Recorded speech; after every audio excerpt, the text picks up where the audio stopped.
8, 7, 6, 5, 4, 3, 2, 1, 0.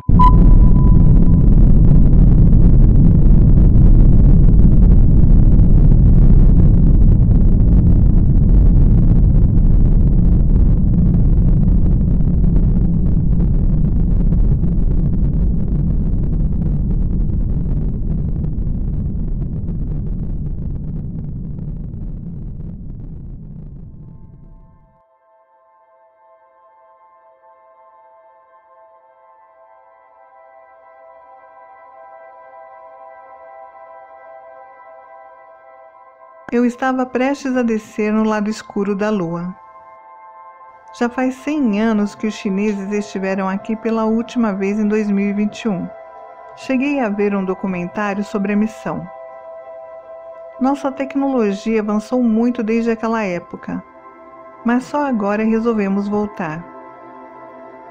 O módulo girava, enquanto o computador nos colocava em posição de aterrissagem.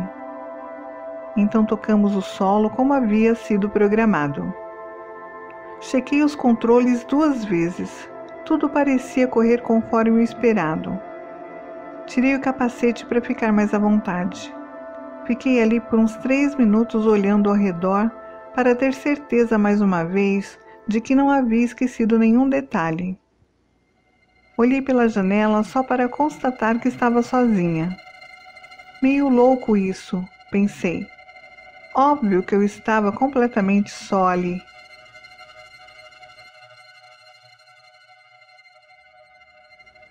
Do lado de fora, a imensidão do espaço atiçava meus pensamentos. Eu sentia como se uma força desconhecida agarrasse minha cabeça e apertasse com força. Talvez fosse a gravidade fazendo sua parte e eu estivesse passando por um momento de excitação.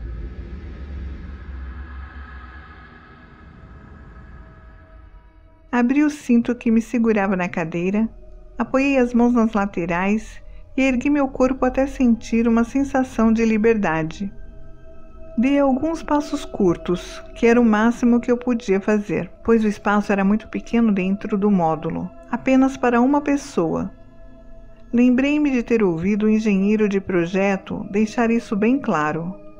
Todo o resto da nave seria para amostras de solo, rochas e os equipamentos, é claro.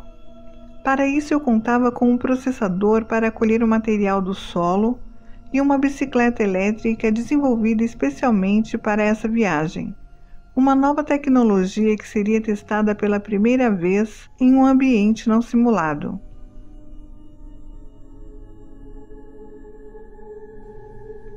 Eu estava tão profundamente focada no que deveria fazer e a importância que isso seria para todos da missão, que me dei conta de que o controle de solo ainda não havia feito contato comigo. Corri até o rádio, claro que essa é uma figura de linguagem, e tentei contato com a Terra. Nada, apenas silêncio.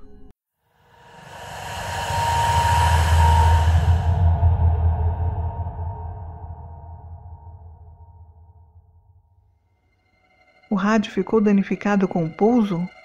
Duvido. Chequei as mensagens no computador e a última transmissão foi há 46 minutos atrás. Nossa tecnologia já havia superado a janela sem comunicação com o lado escuro. Então, é claro que isso não estava de acordo com os parâmetros da missão. Tentei várias vezes contato com a equipe, mas nada do que eu fazia dava resultado. Ok. Preferi pensar que o problema seria temporário e logo a comunicação seria restabelecida. Talvez algo não calculado estivesse provocando o problema e isso não seria permanente. Eu tinha 1 hora desde o pouso até o momento de abrir a escotilha e pisar em solo lunar. Este era o tempo de checagem de instrumentos, contato com o controle da missão e outros pequenos deveres. Restava pouco menos de meia hora quando me dei conta disso e comecei a preparar o equipamento para a caminhada. Restava-me agora continuar com a missão e descer para o solo. Vesti meu traje, Chequei todo o equipamento, transferi tudo para o elevador de carga e desci tocando o solo mais uma vez, agora com meus próprios pés. A sensação era única e muito particular. Embora usando toda aquela parafernália tecnológica para interagir com o ambiente sem gravidade, eu podia sentir onde estava pisando. Eu caminhava apoiada na bicicleta elétrica e por muito pouco pude acreditar que passeava à beira da praia, como fazia na terra. Foram apenas alguns segundos de devaneio. Precisava me concentrar no que deveria fazer. Olhei mais uma vez ao redor e senti o silêncio e o vazio daquele lugar. Parei e respirei profundamente.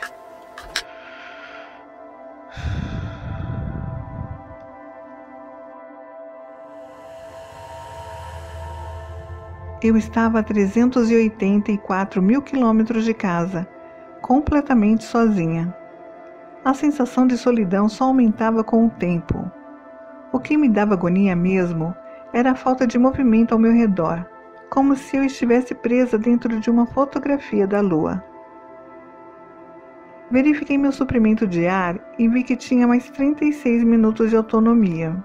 Subi na bicicleta e parti em direção ao ponto de coleta. Nada faz sentido quando você está fora de seu ambiente. A lua é um lugar inóspito e hostil. Toda essa calmaria é um disfarce cruel para os desatentos. Eu caminhava como se estivesse em um sonho estranho, daqueles que a gente quer acordar. Cheguei ao ponto de coleta. Olhei para trás para ver se ainda dava para ver o módulo.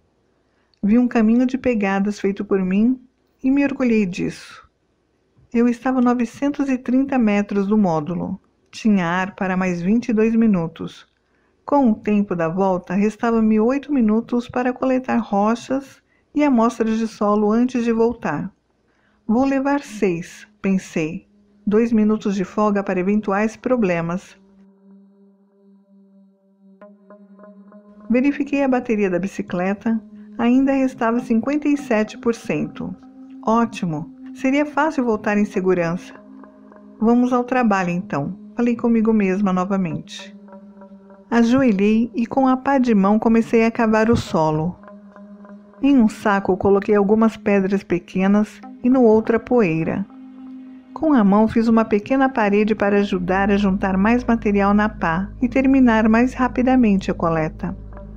Havia bastante luz do sol, o que facilitava demais enxergar todas as nuances de cores em branco, preto e cinza que se podia ver na superfície bem acidentada deste lado da lua.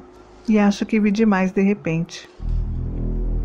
Ainda estava ajoelhada, fechando os sacos com a poeira e as pedras, quando percebi uma sombra passar rapidamente por cima de mim. Senti os pelos do meu corpo arrepiando e um frio na espinha. Travei por alguns segundos. Larguei tudo e me virei rapidamente, apoiando meu corpo com os cotovelos no solo. Estava sentada nessa posição com os joelhos dobrados e apertando o chão com os 2 pés. Girei a cabeça em todas as direções e pouco podia ver com a limitação do campo de visão do capacete do meu traje. Rolei para o lado e fiquei de bruços para ver se havia alguma coisa atrás de mim. Nada. Mas quando olhava para frente, senti novamente a sombra passar por trás de meu corpo.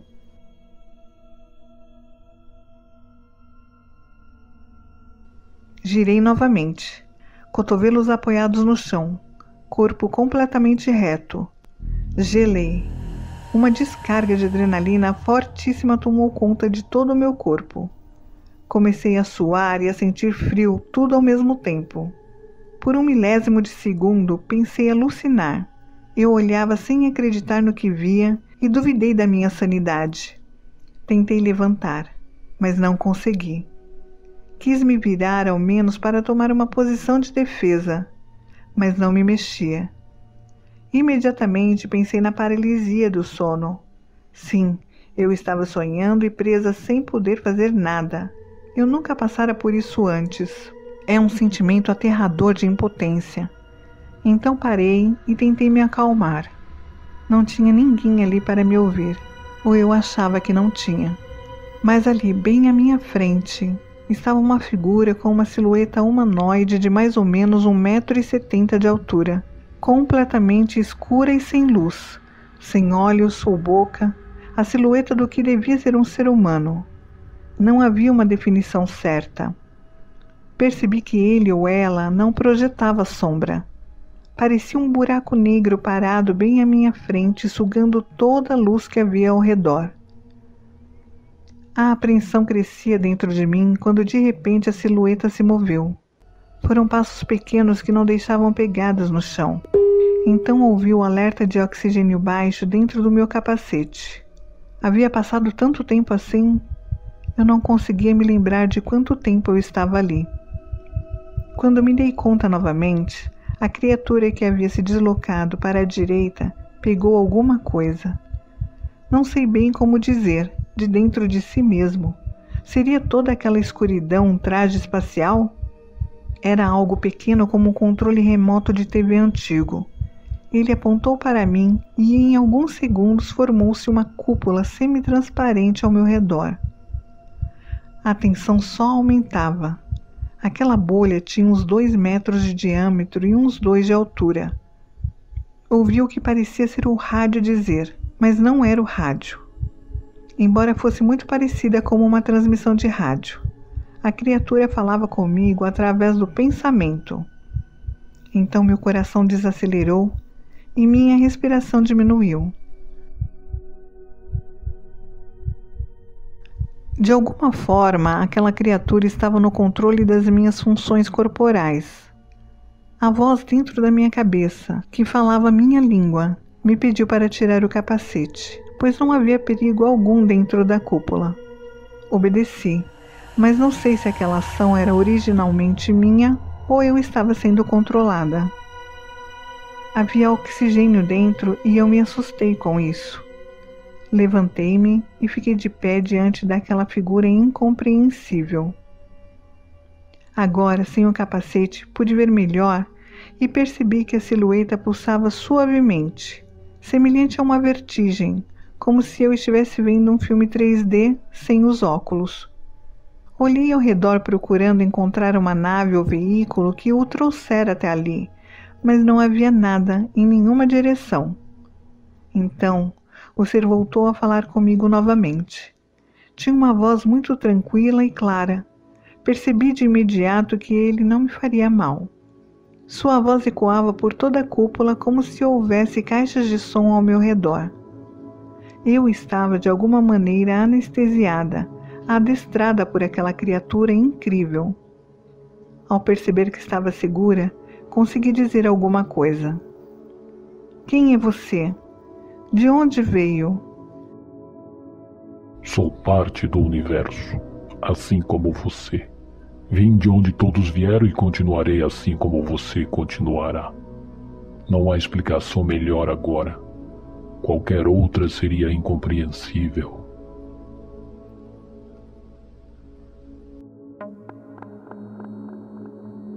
Enquanto falava, a criatura pulsava. Eu acompanhava aquele movimento muito parecido com uma frequência de ondas de choque, mas muito sutis. Era misteriosa e bela a forma como acontecia. Não sei se por influência dele ou não, perdi todo o medo inicial daquele encontro fantástico e estava estranhamente confortável com a situação, como se estivesse conversando com um amigo. Um brilho tímido tomou conta dele e de repente eu ouvi a sua voz dentro da minha cabeça novamente.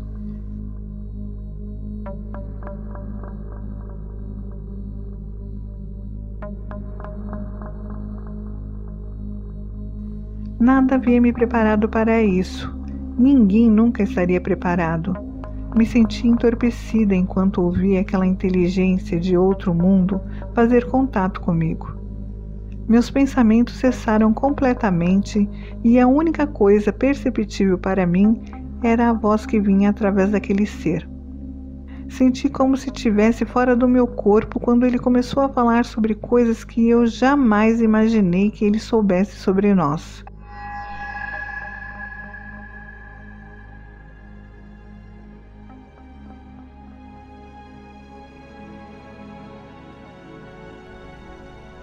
Ao mesmo tempo, somos daqui e de nenhum lugar.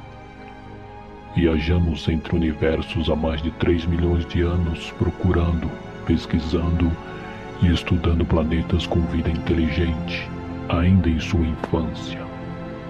Temos a missão de observar sua evolução e nunca interferir em sua jornada. Mas quando uma oportunidade como esta aparece para nós, a oportunidade de um contato, temos a permissão de aconselhar. Nada fará sentido para você agora. Tudo tem seu tempo e nada está determinado. Todos os seres são livres sem o serem. Todos estão completamente sós mesmo na mais densa multidão. O mais importante antes de avançar para a próxima etapa da evolução é compreender e aceitar o caminho que vocês estão tomando. Os custos virão em um grande número de perdas. Eles são fruto da escolha que estão fazendo e que ainda farão.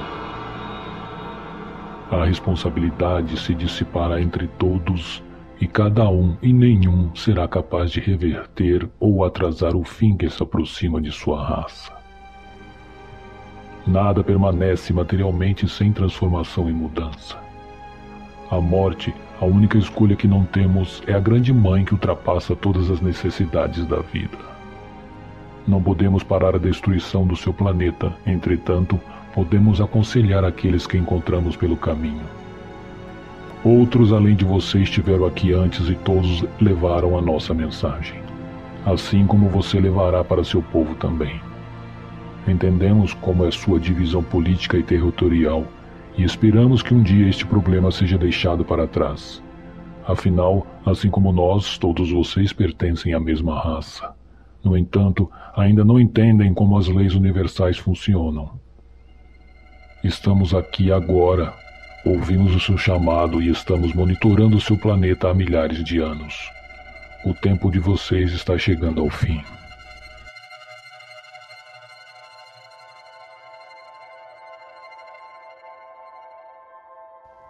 Eu tinha consciência do que ele estava falando, por mais incrível ou absurdo que fosse. Mas quem acreditaria se eu contasse? Me chamariam de louca ou esquizofrênica. Duvidei de mim mesma e preferi pensar que tudo aquilo era apenas um sonho, que logo eu acordaria. Imediatamente depois desse pensamento, o ser entrou na bolha.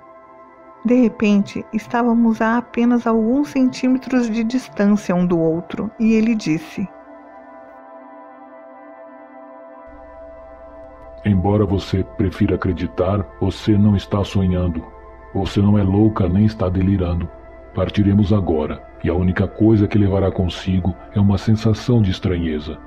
No entanto, ainda guardará tudo que ouviu aqui. Quando o momento chegar, parecerá natural que suas ações a levem a um desfecho lógico e natural. E assim será. Que a vida seja longa e a jornada breve.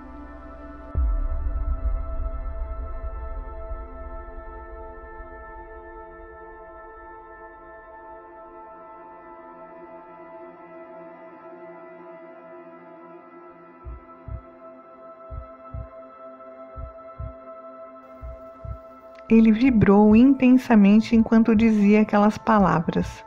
Pulsou instantaneamente de um lado para o outro como se fosse uma falha que às vezes acontece em transmissões digitais. Então desapareceu e eu apaguei, não sei por quanto tempo. Estava ajoelhada no solo lunar há mais tempo do que deveria, quando olhei no meu marcador e vi que o oxigênio estava abaixo da linha de segurança. Houve um lapso no tempo que eu não conseguia me recordar. Senti que perdera tempo demais ali, mas não entendia o porquê. Rapidamente fechei o saco com as amostras e me preparei para voltar para o módulo. Senti uma tontura estranha quando me apoiei para levantar. Meus olhos pareciam que ainda estavam se adaptando ao lugar. Enxergava tudo embaçado. Era uma sensação de voltar de uma anestesia. Era como um sonho. Eu apoiava os pés no solo, mas não me movia. Isso durou uns 10 segundos e, de repente, eu estava bem. Toda a sensação estranha desapareceu e eu me senti revigorada. Subi na bicicleta e voltei para terminar meu trabalho no módulo. Olhei ao redor mais uma vez. Não sei porquê, mas tive a sensação de que tinha alguma coisa que eu deveria me lembrar, mas não consegui.